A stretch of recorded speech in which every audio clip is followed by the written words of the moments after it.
You're about to listen to a short excerpt from The Fight, a frank discussion, strategy, and plan for working on desire.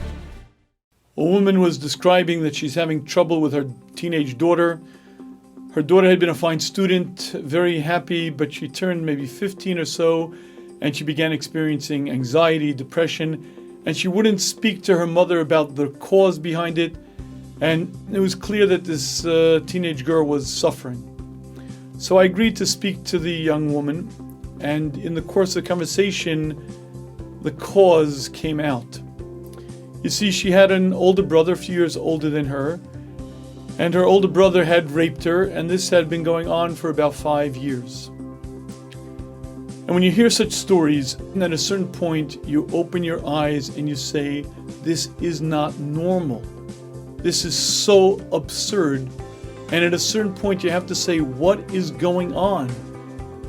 What is the understanding? And I'd like to share with you what I believe actually is happening. Many shuls have a Slichos Bahab Monday, Thursday, and Monday after Sukkot, after Pesach. They say Slichos. And in fact, this is brought in Shulchan Aruch. And if you look in the Beis Yosef on the tour, he explains the source.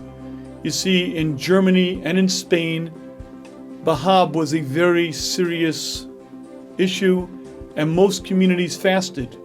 They fasted 3 times after Sukkot, 3 times after Pesach, and the Beis Yosef quotes Tosfos as the potential reason. Why did they fast? Because during the Chag, there'd be a drasha. The men and the women would all come to the public drasha. He might see her, she might see him.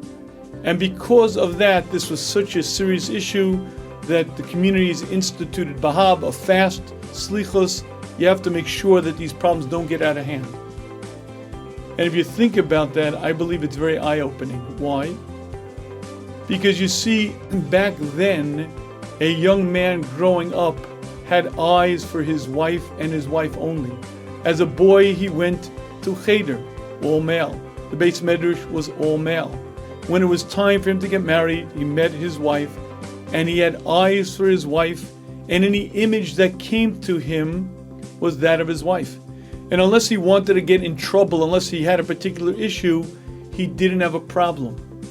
The problem, of course, was during the Chag, whether it be Sukkot, whether it be Pesach, everyone gathered together. He might have spied a woman, she might have seen him, there might be a problem, and this was such a major issue that the communities in Spain and France, and it became the accepted practice, instituted Bahab, fasting 3 times to make sure that these problems would not get out of hand.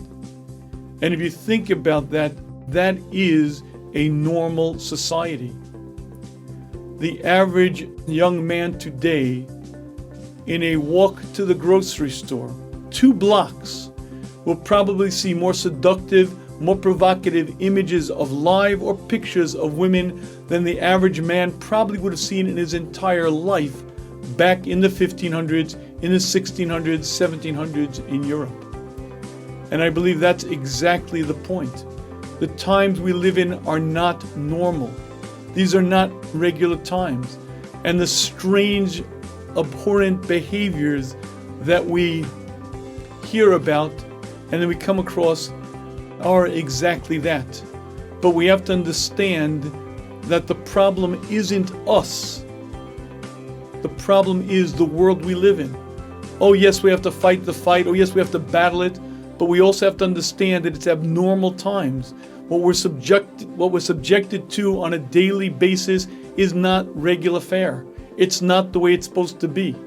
And obviously a person has to battle the battle, but at the same time you have to recognize it's not normal, and we have to be mispalo, we have to daven for Mashiach to come to redeem us and bring back a sense of normalcy where a man can be sane, normal, and wholesome, living a life as he's supposed to. You've been listening to a short excerpt from The Fight, a frank discussion, strategy, and plan for working on desire. The Fight, as well as many other series, are available at theshmooze.com or on the Shmooze app for iPhone or Android.